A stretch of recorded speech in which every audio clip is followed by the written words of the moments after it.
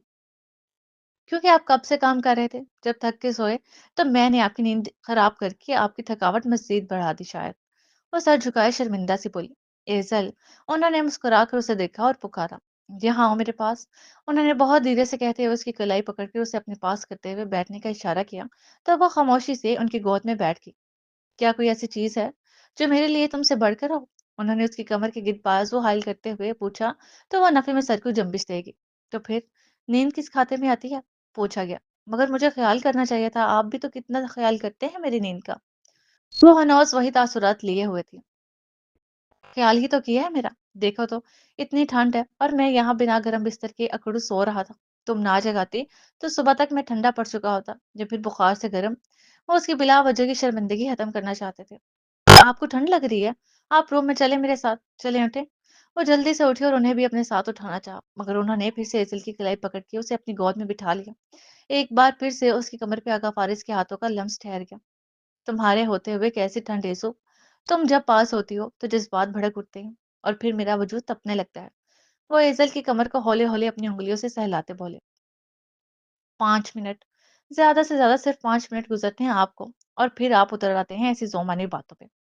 وہ انہیں گھورتی بولی، مگر ساتھ شرمیلی مسکراہٹ بھی تھی۔ اور وہ ساری باتیں بالکل سچی ہوتی ہیں، جھوٹ کب بولتا ہوں تم سے؟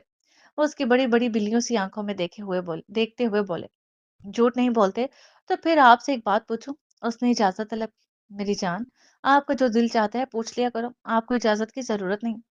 وہ آپ کے ایک ہاتھ سے اس کے چہرے کی طرف جھولتی لٹوں کو کانوں کے پیچھے رستے بولے، آپ مجھ سے کتنا پیار کرتے ہیں آگا؟ اس نے پوچھا بھی تو کیا، اور نامعلوم کیوں؟ اس کے سوال پہ وہ مدھم سے مسکرائے اور پھر اس کی آنکھوں میں دیکھتے بولنا شروع ہوئے، میرے پیار کو ماپنے کا اگر کوئی پیمانہ ہوتا تو ضرور بتا دیتا کہ میں تم سے کتنا پیار کرتا ہوں، مگر ایسا کوئی پیمانہ بنا ہی نہیں جو یہ بتا سکے کہ ایزل کے لیے فارس کی محبت کی انتہا کہاں تک ہے۔ اس پیار کی کوئی انتہا نہیں، کیونکہ میرا پیار میری ایزل کے لیے بے انتہا ہے اور ہمیشہ بے انتہا ہی رہے گا۔